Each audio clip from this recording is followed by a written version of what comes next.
Hello everyone and welcome back to Austin Talks, where today we are doing something that I've frequently come to enjoy, which is rating the Star Wars franchise, or my personal favourites.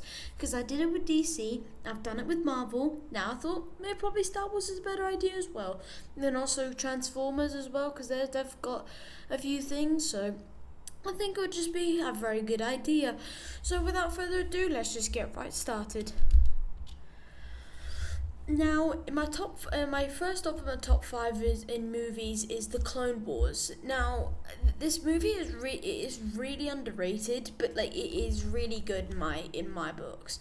Now, it is the perfect conclusion to the Attack of the Clones, but it is also a perfect start to the Clone Wars, because Attack of the Clones basically gave us context for what the Clone Wars would be about, and it never actually ended the Clone Wars, which is why it's really good. To start off with the Clone Wars, it is in this movie where we also meet Ahsoka, Anakin's new Padawan, which is my second favorite character in all of Star Wars. Actually, my first is Anakin, and I'll get onto that later.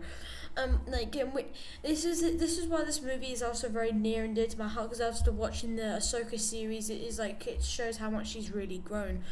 And the other movies are really great, but there is no doubt that, in my opinion, that this movie is most definitely in my top 10 for sure, or my top 5.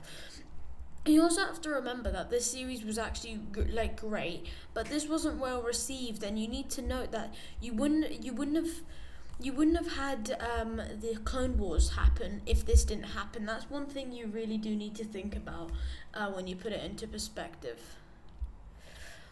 Now, above this, as I say, with building on it, is Attack of the Clones. Now, this movie is probably considered the worst in the trilogy, or in that trilogy. I would argue that it's a Phantom Menace in the context of the 6 movies. But I honestly don't know why this is to me. But because to me this movie isn't actually as bad as people make it out to be. Because this movie, we are introduced to Count Dooku, a very menacing, dark, mysterious figure who is later on portrayed in the Clone Wars as a great Dark Lord of crime and thing.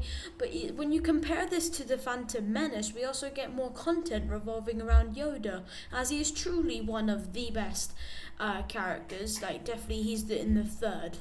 And this movie it does leave you with many questions which are later then answered in the Clone Wars, which is really good, a really good sense of continuation. So in all, it is good in my books. If there's one thing I want to do is go back into the future and watch this in cinema. This was the first ever Star Wars movie, and this set the bar from day one. And this is just an amazing movie to look back on. And while I know that this will annoy people, this is not top one. I know that will annoy people, but obviously this is my own opinion. But I'm still putting in top 3, because it's not the best in that trilogy. I think there is another one, but when you in the context of the time, it's just so good. This movie alone was the first showcase that George Lucas knew what he was doing, and this started a lifelong entertainment from day one. And while no one thought that this would actually last this long, to about 50 years later or something, but no one knew it would last this long, and I understand that, but it's just so good. Yeah, it's just no words other than that. Yeah, my second favorite is Return of the Jedi, because I can only imagine watching this in theaters. I know I said about the other one, but I can only imagine watching this in theaters, and it was the best thing to come out of the 1900s. And I mean, they were living initially a golden age of cinema. The work of George Lucas needs to be cherished in Star Wars, in a Star Wars sense, because they are all masterpieces. But this one is on a whole nother level, and it sets up the trilogy perfectly. Even though it doesn't even start until 16 years later, it just does that so well. And we get character development with Darth Vader, and then the relationship is built. It's just pure cinema gold, yeah, especially for the time that it happened. But like, man, this was like the best part of the movie. Well, that and the Ewoks. The Ewoks are like the best. And like it doesn't. That's a very good showcase of no matter how small you are, you can still be menacing. Shown in the Battlefront games as well. Yes, but number one is Revenge of the Sith. I've watched this movie so many times, and it just peaks every single time that I watch it. And if you notice, Darth Vader's in all of the posters from this point. It's really funny to see, and my favorite character in the Star Wars universe is Anakin, and from the last like couple of the years, he has faintly come back in the Obi-Wan series and Ahsoka.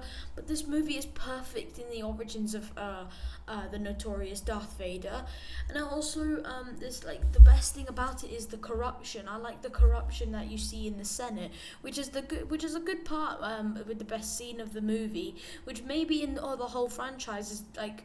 But the best, the best scene in the whole movie is the duel between him and Obi-Wan. The music is great, the emotion is perfect. And it's just an amazing fight sequence, and I've seen the behind the scenes for it, and it's just so good. And this movie slaps in terms of value to me, and that is why I like this is genuinely the best. I do think this came out the same year as my birthday. No, I don't think it did. Hang on.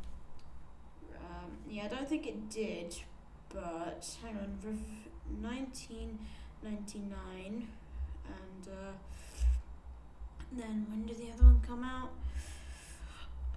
Probably, no, it would have probably been like 2005, 2004, probably when it came out. I think that was definitely one of the two, and I'm also trying to read the the poster, so I'm gonna guess like those 2 years. Yeah. Now, honorable mentions, there's only 3 on here, but they are valid to me. So yeah, let's just do it. Now, The Empire Strikes Back. This movie does land perfectly in terms of timeline, as it shows how the rebels were formed and how they're doing, but then the Empire arose victorious in the end. So it's a very good like hero versus villain contrast. There's not a single original trilogy movie that I didn't like, and this movie was very focused on Dark Vader. I've just noticed that. And it's very focused on Darth Vader in the sense of the character development, and we get a lot of starfighting and Rebel Alliance context, which was really good as well.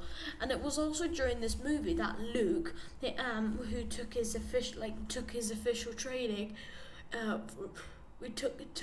his official training sequence with Yoda on Dagobah, and the best of training, it's just the best version of training, if you ask me, that's for sure. The last thing I would like to talk about is that this movie has the best line of cinema, in the world of cinema, and it is "No, Luke, I am your father," and I love the response, "No, that's impossible." It always gives me chills, and I just have no words. Number 7 is a solo Star Wars story. It's Emilia Clarke, I was just wondering. Now, this was the second movie that we got that was not a part of the original 9 movies. We got Rogue One, but boy, was this the better than the last 3 movies.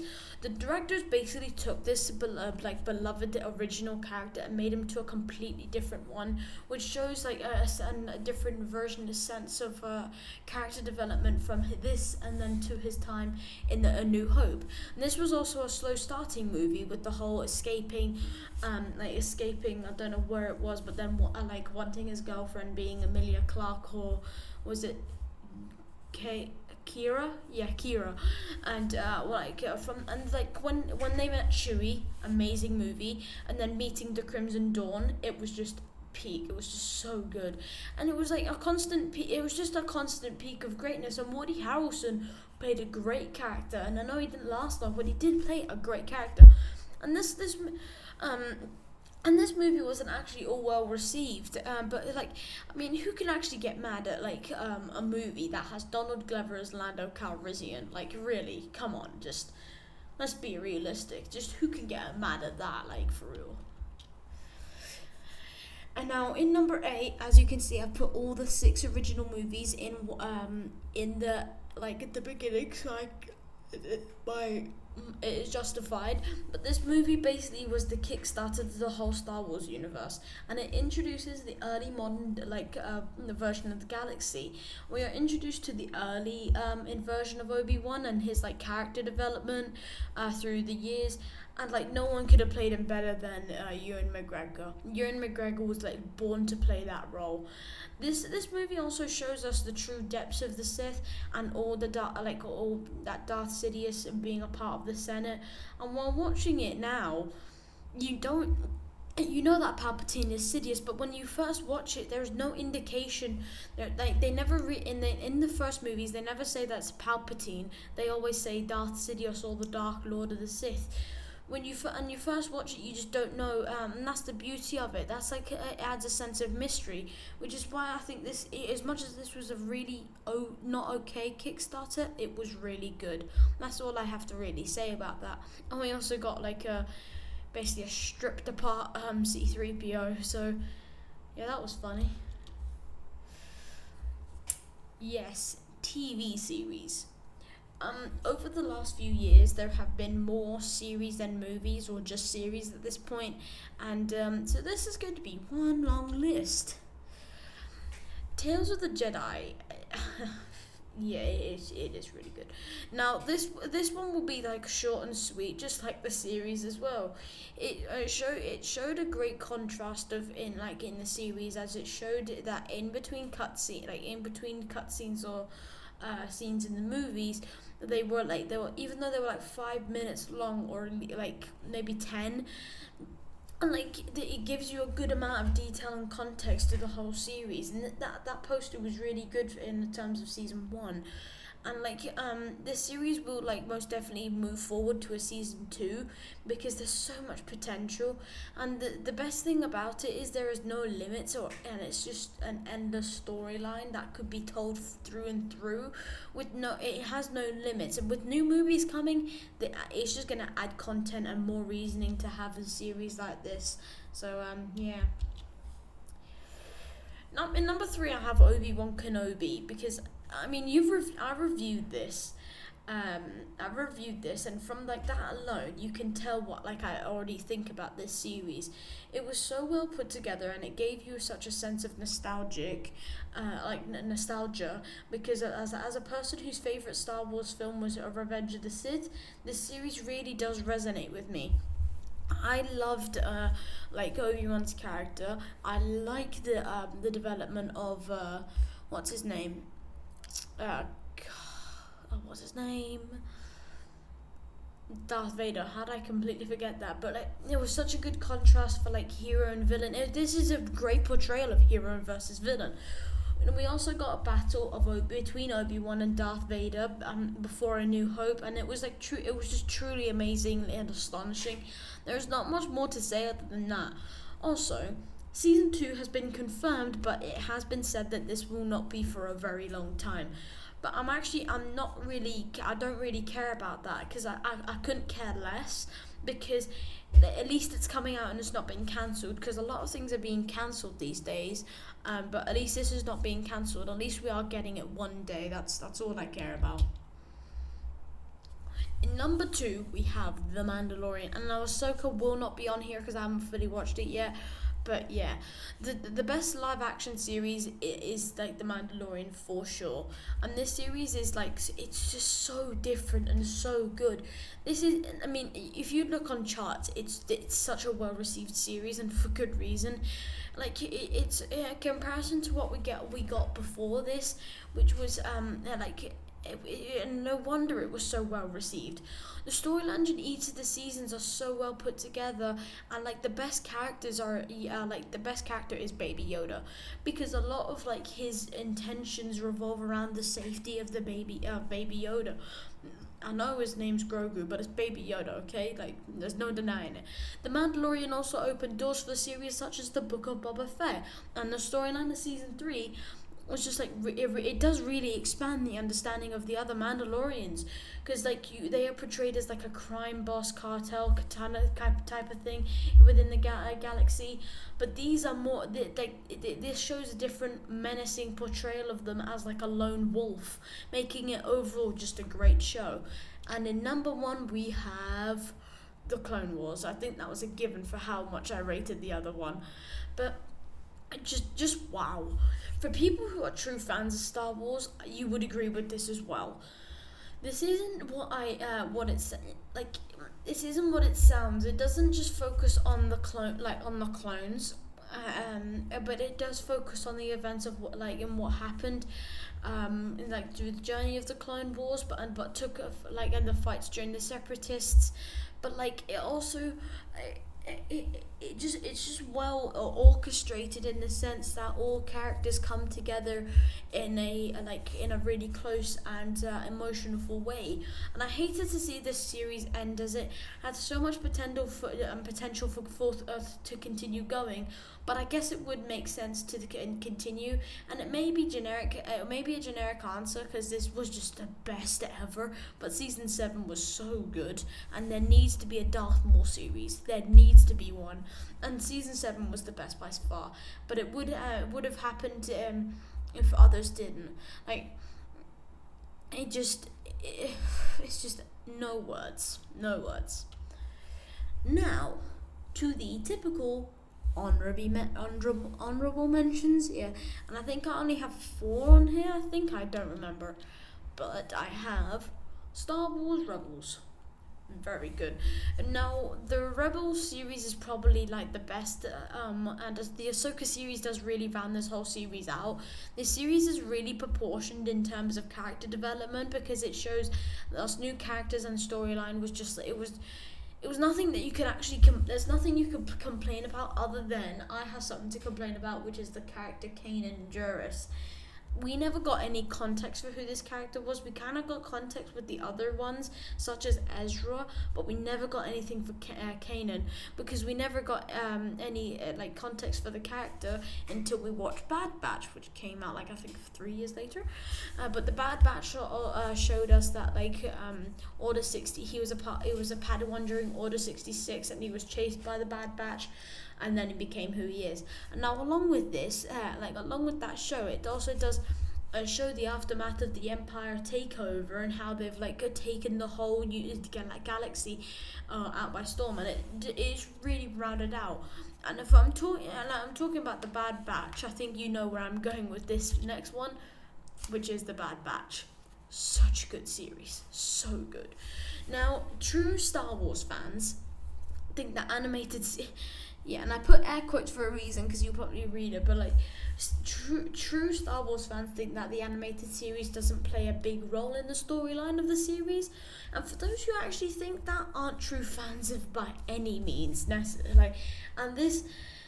And this series began by overlapping Revenge of the Sith, the storyline and how Order 66 was played out, but we got a different type of context from what happened to the special collection of clones, being the Bad Batch, and it's just the best of both worlds, the both worlds, and we get we're told what happened on Kamino when Order 66 was implemented. And as much as the series is very much animated, the drama and storyline were as peaked as regular series, and it really did show the rise of the Empire in such a dark and gritty way. So I have one thing to say to people like you, and I know you're obviously entitled to your own opinion. But if you have to think, just because it's animated, it doesn't mean it's not a part of the storyline, because it does help with the storyline. Respectfully, you're just not that smart in sense of that. But no, obviously, just you do need to give them a chance, because they do adjust your view to the storyline, and it does help you understand the full context. So don't just badmouth the animated series. I mean, look at the Clone Wars. The Book of Boba Fett. I don't know why it's called this. I think it should have just been called Boba Fett. But the series was really flawed at points, but it is still up there with good as a good series. We saw a live action Cad Bane, that you can call me biased if you want, but I love Cad Bane. He's my favorite bounty hunter of all time, the best bounty hunter, and like he's just, the series was like, it's such a crime boss style of series, which is something I'm really into. I like to say when he says, as long as I'm still here, the spas will run again, and it's a really good contrast of like country, crime boss, gunslinger, western. It combines all of that, yet it's still Star Wars. That just amazes me. And this also gave us context to how Boba Fett didn't die in the Sarlacc pit, because since 1983 we always thought that he died to the Sarlacc pit because his jetpack was like blah, blah, blah, blah. But apparently he never did. He never did die. But characters like Fennec Shand and Boba did get a lot of context in the Mandalorian series, but I'm glad we got like a full, as much as they got context, we needed like a detailed context, which is what the point of this series was, and it did just that, making it it's a good favorite. Oh, did I only have like 3? Oh, okay. Well, my overall rating is a 9.3. Now, this is not mathematical. This is just my rating. This is above Marvel. This is above DC. Deal with it. Nothing beats the Star Wars universe, and as much as you like, they are all bad projects, you have to consider the good things in the franchise. But also considering that they are no longer making movies, and I put air quotes because they are making more movies. But like it's good to see that the universe is still expanding in this case of series. Now there is another trilogy coming soon, but it's said to be and it'll be about the High Republic era, such as, so like it'll be before a Phantom Menace, which which to some extent is annoying, but I guess we're getting more context in the universe, and like that's a common word in the universe, and in the Star Wars I use it with just context, because like something can be there but it needs to be explained, which is what the meaning of context, and I guess it'll bring a new era to it. Get the joke? I guess that's something to look forward to, but I'm not exactly excited for quality. But yeah, 9.3 is for me. But let me know about yours in the comments below. Right, everyone, well, that'll be the end of today's video. I hope you did enjoy, and I hope you have the same opinion. Like, tell me about what you think about like Star Wars. 'Cause Star Wars is probably one of the most popular franchise out there, so I would love to hear what you think. But other than that, everyone, I do hope you will have an amazing day, and I will see you tomorrow for our weekly video. And other than that, I again hope you all have a great day, and I'll see you all in the next one. Bye.